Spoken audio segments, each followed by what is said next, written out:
చిన్న ప్రార్థన చేస్తున్నాను. మహాకృప కలిగిన దేవానికి వందనాలు, స్తుతులు, స్తోత్రాలు.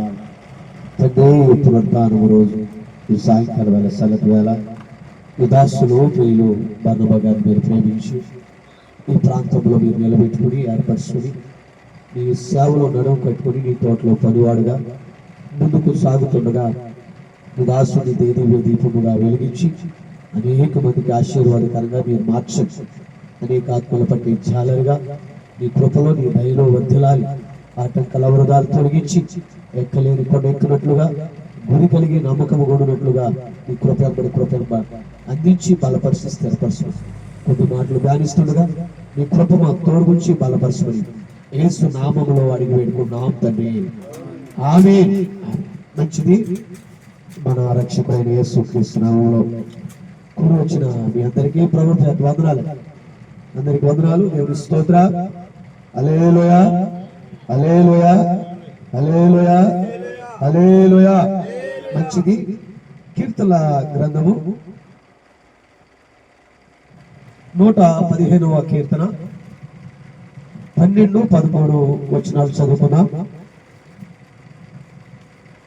115వ కీర్తన 12వ వచనము 13వ వచనము చదువు. యెహోవా మమ్మును మర్చిపోలేదు, ఆయన మమ్మను ఆశీర్వదించును, ఆయన ఇశ్రాయేలును ఆశీర్వదించును, అహరోను వంశస్థులను ఆశీర్వదించును. పిన్నలేమి పెద్దలేమి తన యందు భయభక్తులు గల వారిని యెహోవా వారిని ఆశీర్వాదించును. ఈ వాగ్దానం దేవుడు మన పట్ల నెరవేర్చును గాక, ఆశీర్వాదకరముగా మార్చును గాక. ప్రియమైన దేవుని బిడ్డలారా, ఈ రోజు అంశము నిన్ను మర్చిపోయే దేవుడు కాదు. భక్తుడు చెప్తున్నాడు, యెహోవా నీవు మమ్మల్ని మర్చిపోలేదు కాబట్టి సదాకాలం నీ కృప, నీ కాపుదల, నీ దీవెన, నీ ఆశీర్వాదం మమ్మల్ని వెన్నట్టుండి బలపరిచి కష్టాల్లో, నష్టాల్లో, ఇరుకుల్లో, ఇబ్బందుల్లో, వేదనలో, సమస్యల్లో ఇమ్మానుయేలుగా మాకు తోడుంది. మేమైతే నిన్ను మర్చిపోయాం, నీ సన్నిధి మర్చిపోయాం, వాక్యాన్ని మర్చిపోయాం, ప్రార్థన మర్చిపోయాం, భక్తిని మర్చిపోయాం, విశ్వాసాన్ని మర్చిపోయాం, గురి కలిగి ఉండటము మర్చిపోయాం. కానీ నీ వాగ్దాన పుత్రులైన మేము, ఇశ్రాయేలు ప్రజలమైన మేము, మాకు దేవుడుగా వాగ్దానముగా మమ్మల్ని ఏర్పరచుకున్నావు కాబట్టి మమ్మల్ని విడిచిపెట్టకుండా మాకు తోడుగా ఉండి మమ్మల్ని నడిపించుకుంటూ వచ్చాం. ఈరోజు ఈ వాక్యం వింటున్న ప్రేమైన దేవుని బిడ్డలారా, దేవుడు మన జీవితాల్లో ఎన్నో మేలులు, ఎన్నో ద్వారాలు తెరిచి కార్యాలు జరిగించాడు. నేటికి మనము ఆరోగ్యముగా, ఆయుష్గా ఆయన కృప కలిగి ఉన్నామంటే కేవలం ఎవరి కృప? దేవుని కృప. ఆయన కృపే మనల్ని బలపరుస్తుంది, మనల్ని నిలబెడుతుంది, ఆశీర్వాదకరంగా, దీవునికరంగా మారుస్తుంది. ఈ ఎండాకాలంలో మనం ప్రాంతానికి వెళితే ఓ దైవజనుడు చెప్తున్నాడు, అయ్యా 2 వారాల్లో 12 మంది చనిపోయారు. ఆ గ్రామంలో 2 వారాల్లో 12 మంది చనిపోయారు. ఈ 2 వారాల్లో మేము సమాధి తొట్టులోకి వెళ్ళి వస్తూ ఏంటి కీడు, ఏంటి ఆపద, ఏంటి శోధన, ఎప్పుడు లేని విధముగా ఏంటి మృత్యు ఘోషని ఏడ్చుకున్నారంట. ఆ సంఘములో ప్రార్థన చేస్తున్నప్పుడు అందరూ ఏడుస్తున్నారు, అయ్యా మరణ దూత మా ప్రాంతాన్ని ఏలుబడి చేస్తూ మరణాలు ఘోషలతో నింపబడిపోయావయ్యా, మమ్మల్ని మర్చిపోయావా, మా పట్ల కార్యం జరిగించు, మా పట్ల ద్వారం తెరవని వాళ్ళు ఏడ్చి ప్రార్థన చేస్తుంటే నా కళ్ళంటి నీళ్ళు వచ్చింది. ప్రేమైన దేవుని బిడ్డలారా, మనం ఎంతలో కనబడేంతలో మాయమైపోయేవాళ్ళం, ఆవిరి లాంటి వాళ్ళం. కానీ దేవుడు మనల్ని మర్చిపోకుండా కాపాడుకుంటూ వస్తున్నాడు కాబట్టి మనము కూడా ఆయన సన్నిధిని మర్చిపోయే వారు ఉండటానికి వీల్లేదు. ఇశ్రాయేలు ప్రజలు మర్చిపోయిన దేవుడు మర్చిపోలేదు. దేవుని సన్నిధిని ఎవరైతే గుర్తెరిగి ఆయనకి నమ్మకముగా, యథార్థముగా, నీతిగా, భక్తిగా సేవ చేస్తారో, పరిచర్య చేస్తారో, విశ్వాసముగా ఉంటారో, భక్తి కలిగి ఉంటారో, యెహోవా యందు భయభక్తులు గలవారి చుట్టూ ఆయన దేవదూత కావలి ఉంటారు. ఆయన విడుబడి ఎడబాయుడు, నమ్మకమైన వారికి మెండైన దేవుళ్ళు ఇస్తారు. అందుకే మన గురి, మన తపన, మన కాంక్ష, మన ఆశ, మన కోరిక ఏమై ఉండాలంటే ఆయన నేను ఆత్మతో సత్యముతో ఆరాధించాలి. ఆయనకి నేను నమ్మకముగా ఉండాలి, ఆయనకి నేను యథార్థముగా ఉండాలి. ఆయన నన్ను చూచినప్పుడు నాలో ఒక పరిశుద్ధత, నిర్దోషమైన జీవితము, భక్తి కలిగిన జీవితము కనబడాలి. అలా కనబడినప్పుడే దేవుడు నా పట్ల కార్యము చేస్తాడు. ఎందుకంటే నీతిమంతులు కలుగు ఆపదలు అనేకం, కానీ వాటన్నిటి నుండి దేవుడు విడిపించి తప్పిస్తాడు. ఒక మాటను చూడండి, యోబు గ్రంథము 19వ అధ్యాయము 14వ వచనము. యోబు గ్రంథము 19వ అధ్యాయము 14వ వచనం.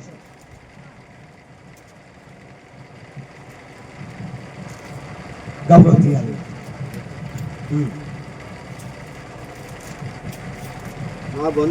నా బంధువులు నా యొద్దకు రాకయున్నారు. నా ప్రాణ స్నేహితులు నన్ను మర్చిపోయి ఉన్నారు. నా ఇంటి వారు నా ఇంటి దాసులు జనులు అన్యులుగా. ఒక మాట మీరు చూడండి, భక్తుడైన యోబు దగ్గరికి వెళ్ళి మనం గమనించినట్లయితే నా ప్రాణ స్నేహితులే నన్ను మర్చిపోయారు. ప్రతిరోజు నా ఇంటికి వచ్చి తిని తాగేవారు, ప్రతిరోజు నా ఇంటి గడప దగ్గరే కనిపెట్టుకుని ఉండేవారు. ఎంతో నమ్మకమైన వారని నమ్మా, ఎంతో యథార్థవంతులని నమ్మా, ప్రాణ ప్రియులైన నేను నమ్మా. కానీ వాళ్ళు ప్రాణ స్నేహితులే. ఆపద వచ్చేదానికి, శ్రమ వచ్చేదానికి, ఇరుకొచ్చేదానికి, ఇబ్బంది వచ్చేదానికి వాళ్ళు ఏమైపోయారని మర్చిపోయారు. లోకం ఏంటి? మేలు పొందుతారు కానీ కృతజ్ఞత కలిగి ఉండరు. లోకమంతా కృతజ్ఞత లేని వారు, కృతజ్ఞత లేని బుద్ధి కలిగిన వారు. అందుకే చూడండి, బంధువులందరూ మర్చిపోయారంట, ప్రాణ స్నేహితులందరూ మర్చిపోయారంట, కానీ దేవుడు యోబుని మర్చిపోలేదు. అందుకే నా ప్రియమైన దేవుని బిడ్డలారా, లోక సంబంధమైన వాటి మీద మనసు పెట్టుకోకూడదు. నా వారు, నా అన్నదమ్ములు, అక్కచెల్లెలు, తోడుకోళ్ళు అనుకుంటాం, నా బంధువులు అనుకుంటాం. బంధువులు అన్నవాళ్ళే, నిలబడతానన్నవాళ్ళే, ఉంటానన్నవారే, సాయం చేస్తానన్నవారే, సమయానికి వచ్చేదానికి ఎవరు మన దగ్గర ఉండరు. ఆదరించేవారు ఉండరు, పలకరించేవారు ఉండరు, ఓదార్చేవారు ఉండరు, వెన్ను తట్టేవారు ఉండరు, నిలబడేవారు ఉండరు, సహాయం చేసేవారు ఎవరు ఉండరు. యోబుని మీరు చూస్తే ప్రాణ స్నేహితులందరూ మర్చిపోయారు, బంధువులందరూ మర్చిపోయారు. ఎవరు సూచన, ఏవా నీ జీవితం ఏంటి ఎట్లా ఉంది, నీ బతుకేంటి ఎట్లా ఉంది, నిన్ను ఆదరించేవారు లేరా, పలకరించేవారు లేరా, నువ్వు రోజు మా ఇంటికి రా అన్నవాళ్ళు, పిలిచిన వారు ఎవరు లేరు. యోబు ఏకాకిగా మిగిలిపోయాడు. దేవుడు యోబుని చూసినప్పుడు యోబు దేవునితో ఏం మాట్లాడుతున్నాడు తెలుసా? అయ్యా, నిలబడులందరూ నమ్మారు, వాళ్ళెవ్వరు నా దగ్గర నిలబడాలా. అన్నదమ్ములు, అక్కచెల్లెల్ని, బంధు ప్రీతులందరూ నమ్మారు, వాళ్ళెవరు ఓదార్చిన వాళ్ళు లేరు. నా వ్యాధిని చూచి, నా బాధను చూచి, నా శ్రమను చూచి, నా దుఃఖాన్ని చూచి, నాకున్న ఇరుకులు చూచి కట్టుకున్న భార్య కూడా నన్ను విడిచిపెట్టిపోయింది. అన్ని సమృద్ధిగా ఉన్నప్పుడు, అన్ని అంగరంగ వైభవంగా తొలదొగినప్పుడు భార్య సంతోషించింది. ఏమి లేనప్పుడు ఓదార్చవలసిన భార్య, ఎన్నో ఉండవలసిన భార్య, అమ్మా పలకరించి ధైర్యం చెప్పవలసిన భార్య దేవుని దూషించి మరణం కమ్మంటుంది. ఇంట్లో ఎవరు లేని ఏకాకి అయిపోయాడు. ఏకాకి అయిపోయినా యోబు విశ్వాసం ఎవరి మీద ఉంది? నా విమోచకుడు సజీవుడు, ఆయన నన్ను మరలా దర్శిస్తాడు, లేవనెత్తుతాడు, నా పట్ల కార్యం చేస్తాడు, నన్ను నిలబెడతాడు, నన్ను ఓదార్స్తాడు, నన్ను ధైర్యపరుస్తాడు. నాకు విరోధమైనది ఏది వర్తిల్లకుండా, ఏది పోగొట్టుకున్నాను, ఏది కోల్పోయాను, ఏది నన్ను విడిచి వెళ్ళిందో మరలా రెండంతలుగా దేవుడు నాకు ఇవ్వగలిగిన వాడు. ఎందుకని? నీతిమంతుని దేవుడు విడువని ఎడబాయిని దేవుడు.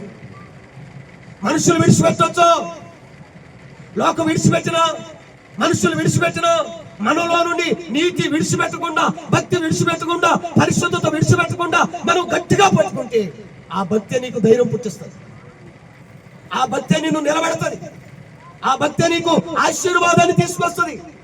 ఆ భక్తి శ్రమల్లో, ఇరుకుల్లో, వ్యాధుల్లో, ఆటంకాల్లో, అవరోధాల్లో నిన్ను జయ సూచనగా నిలబెడుతుంది. దేవునికి స్తోత్ర, హల్లెలూయా. చల్లపల్లి ప్రాంతానికి వాక్య పరిచర్యకి వెళితే ఒక అన్న కూర్చొని ఆ ఇంట్లో ఉన్నాడు. ఆ అన్న సాక్ష్యం చెప్తున్నాడు, అన్నా ఇది వరకు నాకు 10 ఎకరాల పొలం ఉండేది, నా అన్నదమ్ములు, అక్కచెల్లెలు అందరూ ఇదిగో వేయమే లేకుండా వారాల తరబడి, నెలల తరబడి మా ఇంటికి వచ్చి ఉండి, అమ్మా ఆ పని ఈ పని చేసుకుని అది ఇదని బతులు పడుకుని మా దగ్గర అది ఇదని సాయం పొందేవాడు. కాలక్రమేణా పెళ్ళిళ్ళకి, వివాహాలకి, బంధువు వీళ్ళకి వాళ్ళ నమ్మి వాళ్ళ నమ్మి చివరికి మేము అప్పుల పాలైపోయి 10 ఎకరాలల్లా 1 ఎకరానికి వచ్చేసి 9 ఎకరాలు అమ్మేశాం. ఏమీ లేని ఆధారం అయిపోయింది మా జీవితం. బంధువులు ఎవరు మా దగ్గర ఏమీ లేదని పలకరించడానికి రావట్లా. మీదేదైనా సాయం అడుగుతామనుకుని మేము వెళ్ళక ముందే ఎంతో గట్టి వెళ్ళిపోతున్నాం. ఇక ఆ సమయంలో మేము ఒకటే అనుకున్నాం, ఇదిగో ఈ చర్చి కాడికి ఓ పాస్టర్ గారు వచ్చారు. ఆయన ఒక పాక వేసుకుని ప్రార్థన చేసుకుంటుంటే ఆయన అన్నాడు, అయ్యా యెహోవాను నమ్మిన వాడు ధన్యుడు. యేసు ప్రభువుని మీరు నమ్మండి, మీ పట్ల దేవుడు కార్యము చేస్తాడు. మీ అన్నదమ్ములు కాదు, అక్క చెప్పులు కాదు, నెలవరులు కాదు, బంధువులు కాదు, మీరు ఏదైతే పోగొట్టుకున్నారో అంతకన్నా దేవుడు కృప ఇవ్వగలిగిన వాడు, దీవుని ఇవ్వగలిగిన వాడు, ఆశీర్వాదం ఇవ్వగలిగిన వాడని ఆ దైవజనుడు చెప్తే హేళన చేసేవాడు. ఒకనొక సమయంలో భయంకరమైన వ్యాధి వచ్చి జబ్బుమయం అయిపోయి మంచాలు పడి లేవలేని పరిస్థితుల్లో అమ్మా హాస్పిటల్ కూడా చూపించుకోలేని దయాలైన జీవితంలోకి వెళ్ళిపోతే ఓ అర్ధరాత్రి వాళ్ళ భార్య వెళ్ళి పాస్టర్ గారిని అడుగుతుందంట, అయ్యా నా భర్త ఊపిరి ఆగిపోయేటట్టుంది, నాకు 2 సెంటిమీటర్లు, అయ్యా ఆయన చనిపోతే నాకు ఆధారం ఏంటి, నా బ్రతికేమైపోతుంది, ఇప్పటికే వాళ్ళ అన్నదమ్ములు అక్క చెల్లెలు అందరూ వదిలేశారు, బంధువులు ఎవరు మమ్మల్ని దగ్గరికి రావట్లేదు, మా జీవితం అగోచరం అయిపోతుంది, అయ్యా ఇదిగో యేసు ప్రభువుని నమ్మినా నమ్మకపోయినా ప్రార్థన చేయ్యా అని అంటే పాస్టర్ గారు పరిగెత్తుకుంటూ అర్ధరాత్రి 1 గంట సమయంలో ఆ ఇంట్లోకి వెళితే ఆ ఇంట్లో చూడండి ఒక కంపు కొట్టేస్తుందంటండి. భరించలేని స్థితిలో ఆ పాస్టర్ గారు మోకరించి ఆ 1 గంట నుంచి తెల్లవారులు ప్రార్థన చేశాడంట. 5 గంటల వరకు ప్రార్థన చేసి 5:30కి లేచి వెళుతుంటే అదిగో ఆ మంచాన్ని ఉన్న ఆ ఎన్న దగ్గరికి దేవుని సన్నిధి దిగి వచ్చి అంటుందంట, అయ్యా వెంకటేశ్వరరావు, దైవ సేవకుడు నా బిడ్డ నీ దగ్గరికి వచ్చి ప్రార్థిస్తున్నాడు, నీ గురించి కన్నీరు కాచి అంగలార్చి రోధించి దగ్గోలు పెడుతున్నాడు, ఇదిగో నీకు ఆయుష్ ఇవ్వాలని నేను వచ్చాను, నిన్ను నేను నిలబెడతా, స్వస్థపడతా, నీ గాయాన్ని మారిపి నిన్ను నిలబెడతాను, నువ్వు నన్ను నమ్మితే నువ్వు మహిమను చూస్తావు. వెంటనే ఆ పెద్ద ఆయన మాట్లాడుతున్న మాటలు విని కళ్ళు తెరిచేదానికి ఎవరు లేదు. గబగబా 7:30కి మరలా పాస్టర్ గారు పిలిపించుకుని ప్రార్థన చేయించుకుని జరిగిన విషయం చెప్తే పాస్టర్ గారు అన్నాడంట, అయ్యా వెంకటేశ్వరరావు, ప్రభు నిన్ను దర్శించాడు, తప్పక నీకు విడుదల రాబోతుంది, జయము రాబోతుంది, స్వస్థత రాబోతుంది, ఆరోగ్యం రాబోతుంది, మరలా నువ్వు సజీవ లెక్కలో నిలబడి ఈ ఊరిలో గ్రామంలో తిరగబోతున్నావంటే ఆయన అంటున్నాడంట, మంచాన్న పడి నేను అనేక దినాలు ఉన్న నేను నా జీవితంలో మరలా లేస్తాను అంటే నువ్వు నమ్ము చూడు, దేవుడు కార్యము చేస్తాడు. 6 రోజుల్లో దేవుడు అద్భుతం జరిగించాడు. నరాలన్నీ మరలా చచ్చుబడి మరలా బలపడి అమ్మా రక్త ప్రసారం జరుగుతుంది, కూర్చోగలిగాడు, నిల్చోగలుగుతున్నాడు, నడవగలుగుతున్నాడు. ఇక చర్చిలోకి ఇంట్లోకి దేవుని వైపు తిరిగి రక్షణ పొంది ఆయన పాటలు పాడుకుంటూ 2 సంవత్సరాలు గడిచిన తర్వాత దేవుడు అద్భుతం జరిగించాడు. దేవుని స్తోత్ర. 2 సంవత్సరాల తర్వాత మరలా వ్యాపారం మొదలు పెట్టుకున్నాడు. ఆయన కూరలు బాగా వండుతాడు, వంట వేసినట్టే సాంబారు కర్రీలు పెడుతుంటే ఆ వ్యాపారము దినదినము 30 దంతులు 60 దంతులు 100 అంచులుగా మారి ఎక్కడైతే పొలాలు కోల్పోయి ఆధారం లేక నిదారం అయిపోయాడో ఆ స్థలాల్లోని మరలా పొలాలు కొనుక్కునే కృప దేవుడు ఇచ్చాడు. మరలా పొలాలు కొనుక్కునే కృప దేవుడు ఇచ్చాడు, నిలబెట్టాడు, అమ్మా జయం ఇచ్చాడు, ఆశీర్వదించాడు. మనుషులు మర్చిపోయిన దేవుడి వైపు తిరగగానే దేవుని సన్నిధిని జ్ఞాపకం చేసుకుని ఆయన సన్నిధికి నమ్మకంగా ఉన్న తర్వాత దేవుడు హెచ్చించాడా వదిలివేశాడా? అమ్మా హెచ్చించాడు. ఎందుకని? నమ్మకమైన వాడికి మెండైన దీవెన. మన జీవితాల్లో కూడా ఒక అద్భుతాలు, ఒక ఆశ్చర్య కార్యాలు జరగాలంటే అలవాటుగా ఆచారంగా మనం ఉండకూడదు, నామకార్థులుగా మనం ఉండకూడదు, నులివెచ్చలుగా మనం ఉండకూడదు. ఏదో వచ్చి వెళ్లే గుంపులో మనం ఉంటే దేవుని కార్యాలు జరగవు. మరి ఎలా ఉంటే కార్యాలు జరుగుతాయి? దేవుని సన్నిధికి ఒక ఆత్మ సంబంధమైన బిడ్డగా మనం ఉండాలి, దైవ భక్తి కలిగిన బిడ్డలుగా మనం ఉండాలి, ఆరాధిస్తుండగానే దేవుని సన్నిధిని మనం పొందుకునే బిడ్డలుగా మనం ఉండాలి. అలా ఉంటేనే దేవుడు గొప్ప కార్యం మన పట్ల చేస్తాడు. దేవుని స్తోత్ర. హల్లెలూయా. మొన్న ఐబీవరం వెళ్ళానండి, వారు తూర్పు కాపు 2 ముసలోళ్ళు ఉన్నారు. పాస్టర్ గారు అన్నాడు, ఆ 2 ముసలోళ్ళు ఉంటారు, ఆల్ నైట్ చేయాలని. 2 ముసలోళ్ళతో ఆల్ నైట్ ఏంటంటే వాళ్ళు ఎంతసేపు ప్రార్థన చేస్తారు, మేము ఎంతసేపు చేస్తాం, వాక్యం చెప్పొచ్చేస్తారు. ఆయన అంటే వాక్యం చెప్పొచ్చేస్తానంటే ఆయన అన్నాడు, తెల్లవారులు ఉంటే వెళ్ళు, లేకపోతే వెళ్ళొద్దు. నాకు ఆశ్చర్యం వేసింది, తెల్లవారులు వాళ్ళు తెల్లబొట్టామని. నా ప్రేమైన దేవుని బిడ్డలారా, 9 గంటలకే వాక్యానికి ఇస్తే ఆ వాక్యము చెబుతున్నప్పుడు 10:30 అయింది. 10:30 అయిన తర్వాత ఒక ముసలమ్మ ప్రార్థన మొదలెట్టి 10:30 నుంచి 1 గంట వరకు చేసింది. ఎంత చెప్పండి? 1 గంట వరకు చేసింది. ఆవిడంక నేను అట్టగే చూస్తున్నాను. అక్కడి నుంచి ఇంకో ఆవిడ 4 గంటల వరకు చేసింది.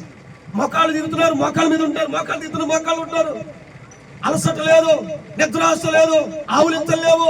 ఏడ్చి రోధించి ప్రార్థన చేస్తారు. 8ంటికి ఆకివీళ్ళు టిఫిన్ చేస్తూ ఆ పాస్టర్ గారిని అడిగాను, ఏంటండి అన్నారు.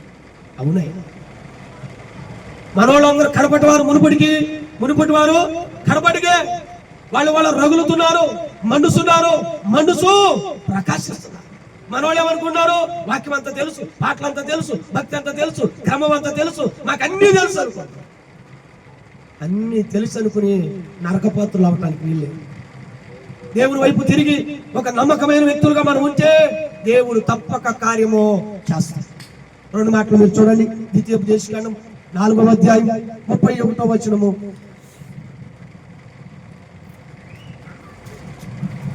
ద్వితీయోపదేశకాండం 4వ అధ్యాయం 31.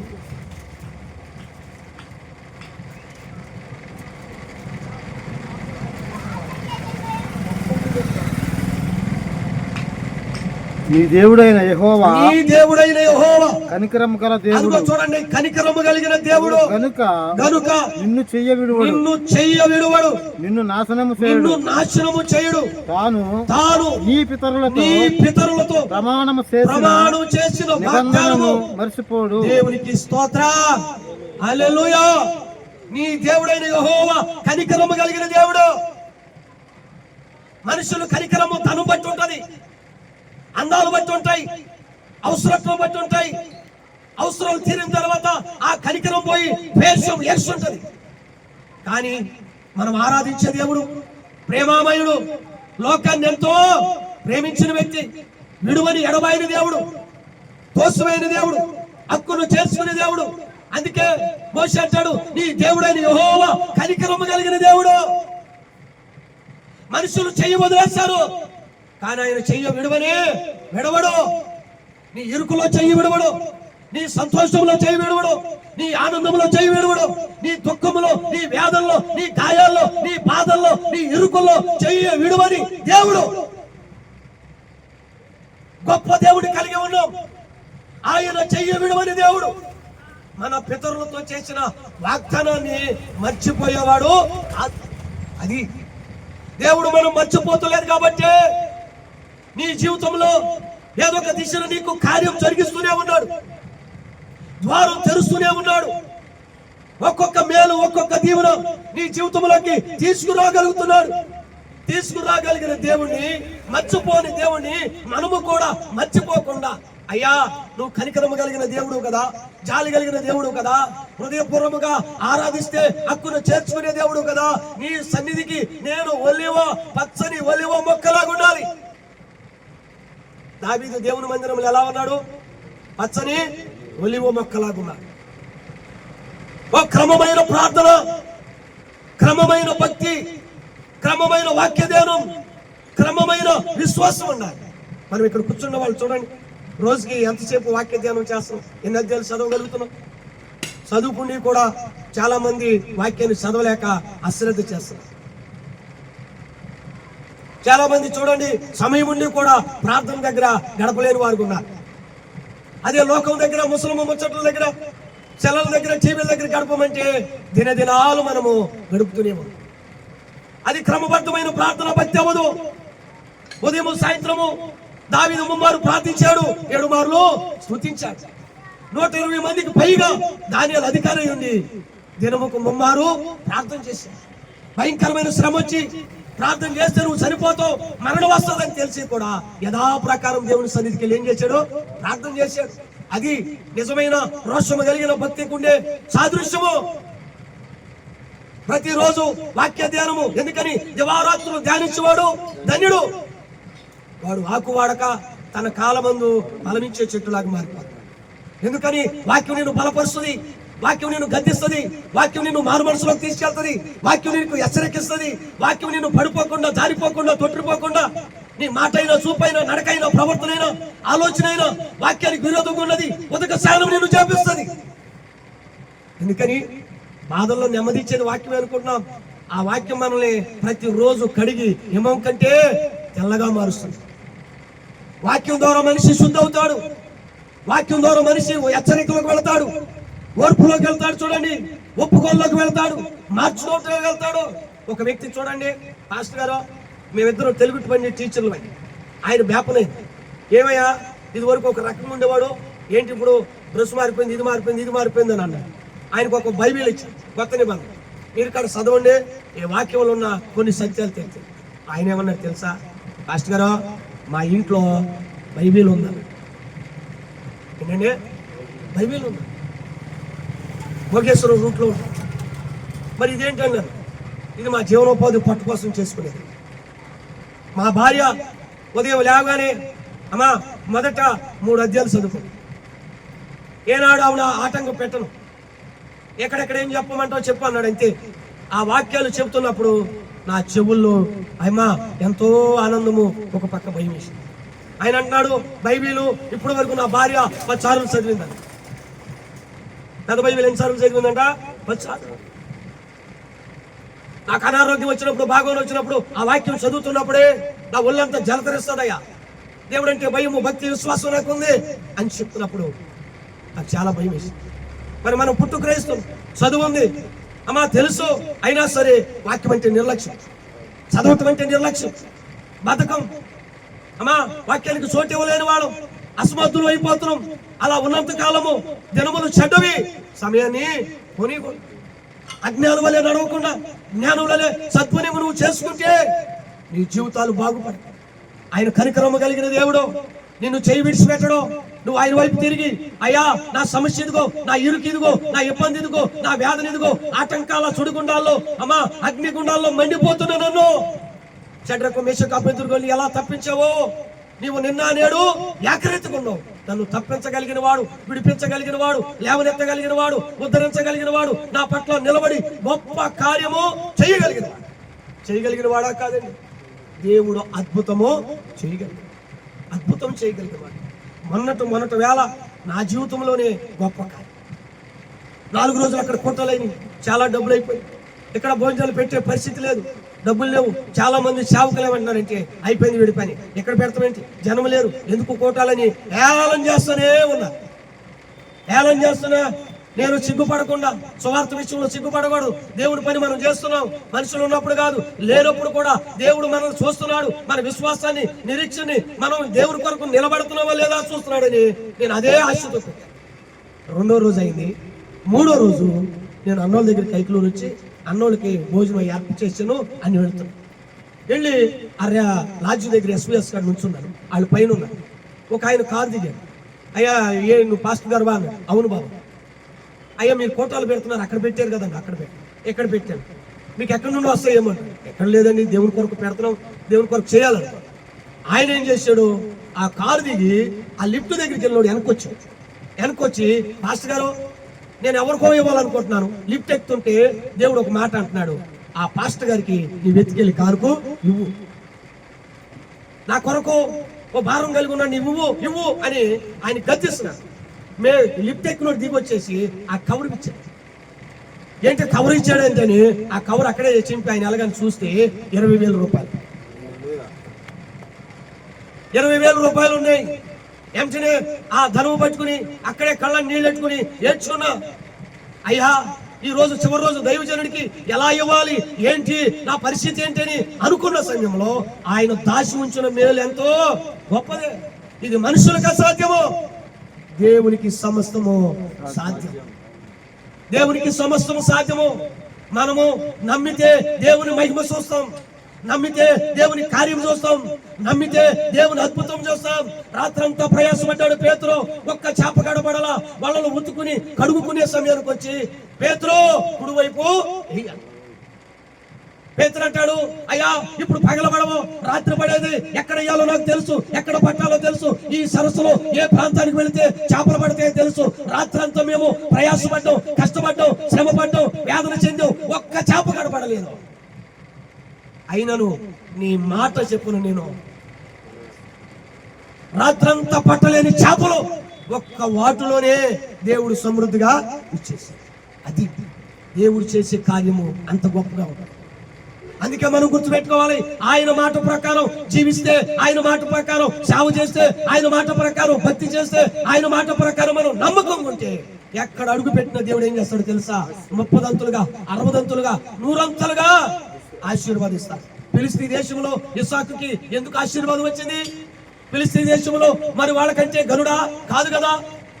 వాళ్ళ దేశంలోకి వెళ్ళి, వాళ్ళ పొలంలోకి వెళ్ళి ఇత్తనం వేయటం ఏంటి? వాళ్ళకి అసూయ రావటం ఏంటి?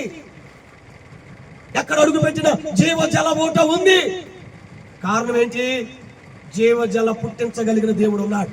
ఆ దేవుని మీద ఇస్సాకు ఆనుకున్నాడు, ఆజ్ఞ ప్రకారం నడుస్తున్నాడు. అబ్రహాము దేవునికి ఎంత నమ్మకముగా స్నేహముగా ఉన్నాడో ఇస్సాకు కూడా అదే క్రమాన్ని నేర్చుకున్నాడు. కాబట్టి దేవుడు హెచ్చించాడు, దీవించాడు. 30 దంతులుగా, 60 దంతులుగా, 100 అంతులుగా దీవిస్తే ఆ దేశంలోని ఒక ఘనత కలిగిన బిడ్డగా దేవుడు చేశాడు. ఎందుకని? హెచ్చించువాడు ఎవరు? ఆయనే. నిలబెట్టువారు ఎవరు? ఆయనే. దీవించువారు ఎవరు? ఆయనే. ఆయనే మన పట్ల గొప్ప కార్యము చెయ్యగలిగిన దేవుడు. దేవునికి స్తోత్రం, హల్లెలూయా. చూడండి, చివరికి ఒక్క మాట చెప్పి నేను ముగిస్తాను. ఇర్మీయా గ్రంథము 2వ అధ్యాయం 32. చివరికి ఒక్క మాట చెప్పి నేను ముగిస్తాను. ఇర్మీయా గ్రంథము 2వ అధ్యాయం 32.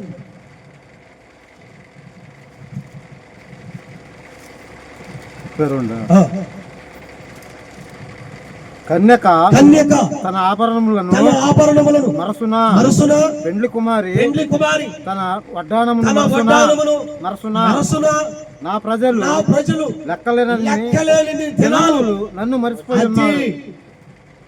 ఒక కన్యక ఉంది, చేసుకున్న చిన్న వంగరం ఉంటేనే మర్చిపోద్దండి, మర్చిపోదు. చిన్న చెవుకు కుట్టుకో, ముక్కు కుట్టి, లేదా చేతికి పెట్టి, లేదా చిన్న ఒక 600 చీర కొంటేనే మర్చిపోకుండా 10 మందికి చూపిస్తాం.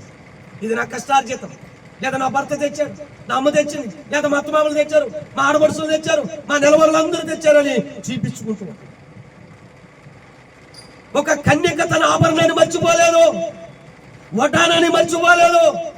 కానీ దేవుడు రోధిస్తే ఉన్నాడు తెలుసా? నా ప్రజలు లెక్కలేని దినాలు నన్ను మర్చిపోయారు, లెక్కలేని దినాలు నన్ను మర్చిపోయారు. మీరు గుర్తుపెట్టుకోండి, జనవరి, ఫిబ్రవరి, మార్చి, ఏప్రిల్, మే, ఈ 5 నెలల్లో దేవుడు మనల్ని కాచి కాపాడి ఆరోగ్యం ఇచ్చి ఆయుష్ ఇచ్చి సజీవ లెక్కలో మనల్ని నిలబెట్టాడు. ఈ 5 నెలల్లో లెక్కండి, 150 రోజులు పైన అయింది. 155 రోజుల్లో మనం ఎన్ని గంటలు దేవునికి ఇచ్చాం?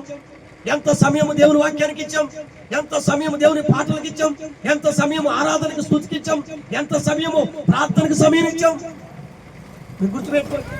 వాళ్ళే కాదు దేవుడు అడిగేది. లెక్కలేని దినాలు మనము మర్చిపోతున్నాం, లెక్కలేని దినాలు వాక్యాన్ని మర్చిపోయాం, లెక్కలేని దినాలు ప్రార్థన మర్చిపోయాం, లెక్కలేని దినాలు దేవుని సన్నిధిని గడపటము, భయభక్తులు కలిగి ఉండటము మర్చిపోయామండి. మీరు ఆలోచించండి, అలాంటి జీవితం మనకుంటే ఎంత దూరంగా. కానీ నేను ప్రార్థనకి వెళ్తే ఓ రాజుగారి ఇంట్లో చాప మీద పడి కొట్టుకుంటున్నాడు. ఇదేంటి? 50 ఎకరాల ఆస్వామి, నేను కాస్తుపరుడు ఉండి చాప మీద పడి కిట్టెట్టు కొట్టుకుంటున్నాడు ఏంటో నా పాస్టర్ గారి కంటే ఏమైంది ఏంటో మనం కూర్చోనంటాడు. అయిపోయిన తర్వాత పాలు ఇచ్చారు, తాగాం. ఆయన వచ్చాడు, రాజుగారు ఏంటండి ఆ షాప్ మీద పడి ఎక్కెక్కి ఏడ్చి కొట్టుకున్నారు ఏంటని ఆ పాస్టర్ గారు అడుగుతున్నాడు. నేను అట్టాగే చూస్తున్నా. ఆయన అంటున్నాడు, అయ్యా మా బంధువుల ఇంటికి వెళ్ళాం, 5 రోజులు అయింది. 5 రోజులు నేను సరిగ్గా వాక్యం చదవలా, సరిగ్గా ప్రార్థన చేయలేదు. 5 రోజులు దేవుడు నన్ను మాత్రం విడవకుండా కాపాడాడు. 5 రోజులు దేవుడు కాపాడితే 5 రోజులు నేను ప్రార్థన మర్చిపోయా, వాక్యాన్ని మర్చిపోయా, వాళ్ళలో కలిసిపోయి ఆ పిక్నిక్లు ఈ పిక్నిక్లు కానీ ఆ సరదాలు ఈ సరదాలకు వెళ్ళాను. ఇన్ని రోజులు రక్షింపబడి నేను 15 సంవత్సరాలు బట్టి వాక్యాన్ని విడవలేదు, ప్రార్థన విడవలేదు. నాకెన్నున్న సమయానికి వాక్యానికి ప్రార్థనకి ఇచ్చేవాడిని. ఈ 5 రోజులు కనీసం వాక్యానికి ప్రార్థనకి ఇవ్వలేదయ్యా అని దేవుణ్ణి క్షమించమని ఈ 5 దినాలు నన్ను కాపాడినందుకు కృతజ్ఞతని కన్నీటితో చెప్తున్నారు. ఒక 5 రోజుల కోసం ఆయన అంత గుండెలు బాదుకుంటుంటే మరి మనం 5 నెలల్లో ఎన్ని రోజులు మానేసి నిజంగా మారు మనసు కలిగిన హృదయం అయింది.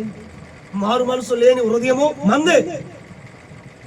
మనం ఖచ్చితంగా ఒప్పుకొని, అయ్యా నీ ఎదుట నా హృదయం సరైనది కాదు, సరైన భక్తి, సరైన విశ్వాసం, సరైన ప్రార్థన, సరైన సేవ నాలో లేదయ్యా, ఉంటే నేను విరిగిపోనా, ఉంటే నేను కదిలిపోయి అయ్యా నీ కొరకు నీ చిత్తం నెరవేర్చడానికి ఆహారశేషులు ప్రయాసపడను. ఆలోచించండి. ఏసన్ గారు బెడ్ మీద పడుకుని, అమ్మా ఒక రోజు అత్మానం బయటికి వెళ్ళకుండా ఉంటే ఆయన అంటున్నాడంట, ఈ రోజు నేను దేవుని దుఃఖపెట్టిన రోజు. మరణంచుల్లో ఉండి కూడా ఉదయం నుంచి సాయంత్రం వరకు బయటికి వెళ్లకుండా చావుకులందరూ మొండు పట్టి ఆయన పడితే ఆయన ఏమంటున్నాడు తెలుసా, జావ తాగకుండా ఈ రోజు అత్మానము, ఈ పగలో ఈ రాత్రి అయ్యే సమయానికి దేవుని దుఃఖపెట్టిన రోజు ఇది, అందుకే ఈ రోజు నేను జావ తాగటానికి కూడా సరిపోను అని వాళ్ళందరికీ కొన్ని హెచ్చరికలు ఇచ్చి కొంతసేపు ప్రార్థన చేసిన తర్వాత అప్పుడు గ్లాసు పట్టుకున్నాడంటే, ఒక నిజంగా ఆత్మీయుడికి ఆ భారం ఉండాలి. ఆ భారం ఉంటేనే దేవుడు కార్యం చేస్తాడు. కన్యకేమో ఆభరణం మర్చిపోతలేదు, వడ్డానం మర్చిపోవట్లేదు, కానీ తన ప్రజలు మాత్రము లెక్కలేని దినాలు దేవుని సన్నిధి వాక్యాన్ని మర్చిపోతారు. మనం కూడా అట్లా ఉంటే మనకు ఆశీర్వాదాలు రావు. మరి మనం కూడా గ్రహించుకుని దేవుని వైపు తిరుగుదాం. దేవుడి ఇచ్చిన మాటలు దీవించను గాక. ఆమేన్. చిన్న ప్రార్థన చేస్తున్నాం.